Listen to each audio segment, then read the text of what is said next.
Serious, what is something you feel is unacceptable that is still being done today? Putting sensationalism as a priority in journalism. I read this thing about paying tens of thousands of dollars for a degree in journalism only to end up reporting about celeb haircuts and Kardashian's crop tops, and it just, row. Paparazzi, why do they even exist in the first place? I am no celebrity, but they should be arrested for interfering in other fellow humans' life. So much this. These dongheads then also have the sheer freaking hubris to defend their bellittery with freedom of the press, and the public deserves to know both things, which are meant for completely different things. If I was the absolutistic ruler of a country, I'd make paparazzi part of the ban on stalking. Well, then get people to stop giving a shit about famous people's lives. If there was no interest, aka no money, to be made off snapping a pic of someone famous grocery shopping or eating lunch with a friend, then paparazzi would disappear. In certain parts of educated India, the rapist, if caught, is given an ultimatum that no charges will be pressed against him if he agrees to marry the girl victim. The thought process behind this is, the girl is a rape victim, so will be difficult to find a groom for her. Best way to save her honor is if the same man, i.e. the rapist, marries her. I know this is beyond fricked up, but for some sections of the society, even today this is considered wise and just towards the girl. No one ever asks or thinks about what the girl will have to endure being married to the person who raped her. Shame. That is absolutely atrocious. India needs to get their it together when it comes to women's and children's rights. It's deplorable. India is not only culturally diverse, but also diverse in the number of brain cells an individual has. In places where culture, image, social standing and the like take precedent, all common sense gets thrown out the window. A good chunk of the population are still steeped in tradition and laws that make no sense. One part of the populace developed out of it, while others remained the same. That's why you'll find amazing news about India followed by complete batshit insane stuff. Literally one city can be advanced while a neighboring town will take you back to the Stone Age in terms of human decency. And politicians being politicians just play to the crowd. I'm sure everyone in the world can relate to this.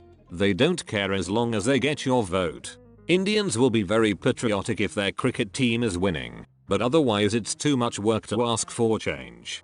Not taking away from those who do. There are people who fight tooth and nail, but many don't see it as their problem. India is a very weird multicultural society.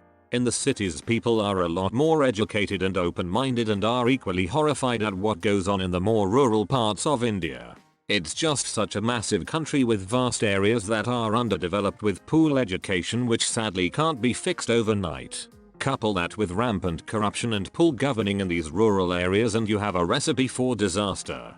It happens so often, plus India slowly growing into a major power and it's hard for the law to handle it. Whenever someone gets raped in India, her name balloons to the top of peanut searches, because Indians want to know if someone got it on tape. Apologies, but what the actual frick? Littering. Just, why? Every so often I end up littering by accident. I might be opening my trunk to put away groceries and the wind sweeps up and blows away the receipt.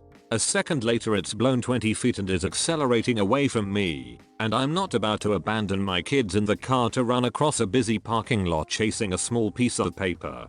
That said, I take my dogs on long walks by a creek fairly regularly, and sometimes take a trash bag to pick up along the trail. If the only cause of littering were the wind blowing things out of control, most of the things I pick up never would have been there. People listening to their music on their cell phones at full volume in public. People that do that on public transport can get fricked. They always have the worst taste in music too. It doesn't matter what they listen to, they're always the only ones that like it. Willful ignorance. We have gateways all around us that connect us to the entirety of human knowledge, but people still believe the earth is flat and vaccines cause autism. 5G causes coronavirus is the new one. Like, at least the vaccines cause autism one had a debunked paper done which proved the theory. The 5G causing coronavirus conspiracy theory is completely baseless. Actually, the doctor who wrote that paper lost his license if I remember correctly, because he only did it for the money. The normalization of male rape in the prison system to the point where it's not just punchlines to jokes, but used as threats by the police. I think prison rape jokes bother me more than almost any other off-color jokes, because for other taboo topics, most people would agree they're deplorable, even if they're laughing at the jokes. With prison rape, people will laugh at the jokes and then basically agree with it in normal conversation. It's so fricked up and wrong. Every time I hear a don't drop the soap joke in a TV show, all I can think of is poor Damien Eccles at the torture he went through as an innocent man for so many years. I agree. All it does is normalize an act of sexual violence, and that's never okay in any context. Nobody deserves to be violated. What's worse is that since it is normalized as standard practice in our culture and specifically among the police, then that's basically saying that men in prison can expect to be raped without any recourse. How is that not cruel and unusual punishment against our own constitution? Having a friendly trading relationship with the West or being allowed to join the UN, a human rights organization, while simultaneously killing gays for simply existing. For example, Afghanistan, Brunei, Iran, Mauritania, Nigeria, Saudi Arabia, Somalia, Sudan, United Arab Emirates, and Yemen. Half of these countries have been on the UN Human Rights Council. And people wonder why America and Israel call it bullet. Not letting women get their tubes tied.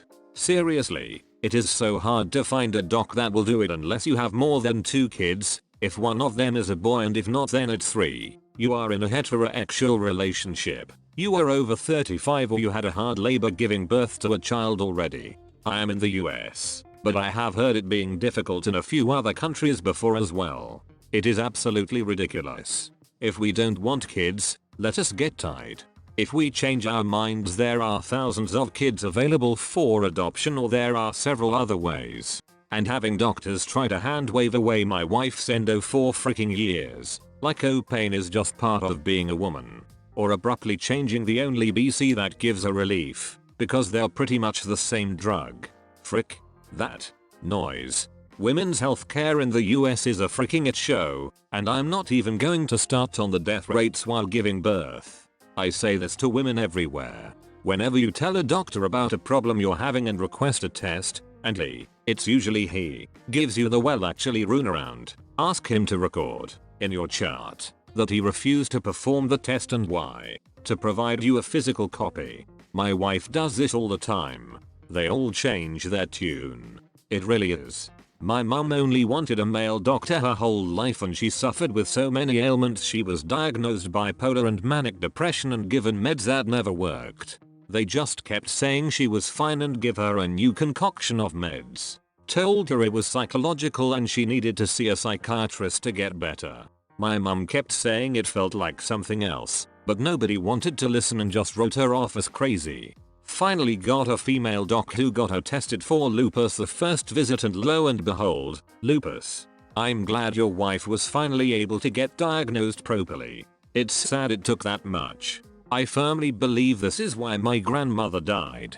She tried to get a proper diagnosis for abdominal pain for years, asked to be tested for cancer and was refused repeatedly. You can't get cancer if you're under 60 apparently. She finally got her diagnosis around 55. She was dead by 63 because they caught it too late. If they'd found it in her 40s when she first started feeling off, she'd still be alive, I'm sure of it. Her parents both lived to nearly 100. The family average is 90 plus. She lost a third of her life because woman pain mentalities. Related, making statements assuming women can have children. When are you going to have kids? Don't you want children one day? One day, when you have kids, you'll feel different when they're your own. You'll change your mind. It's rude and hurtful. Some women don't want kids. Some are desperately trying and cannot conceive. It's not your business. Fathers are treated as second-class parents. I believe that men have as much right to responsibility and as much of a role in a child's life as a mother. And that more men should take paternity leave, or share their parental leave with the mother. Not in all cases. But yes, parents should have equal roles and in turn should be treated with same respect. Abuse of men in relationships is normalized. laughed at and even celebrated in some circles. Look no further than the henpecked husband trope. Everyone is supposed to laugh at this pool man getting no say in anything that he does. If the shoe was on the other foot and it was a man henpecking his wife into her needing his permission to do anything, that would definitely be considered a controlling relationship. It is true that women face many hardships imposed upon them by men, but society's disregard for men with the same experience is disgusting. Especially the woman slapping the man.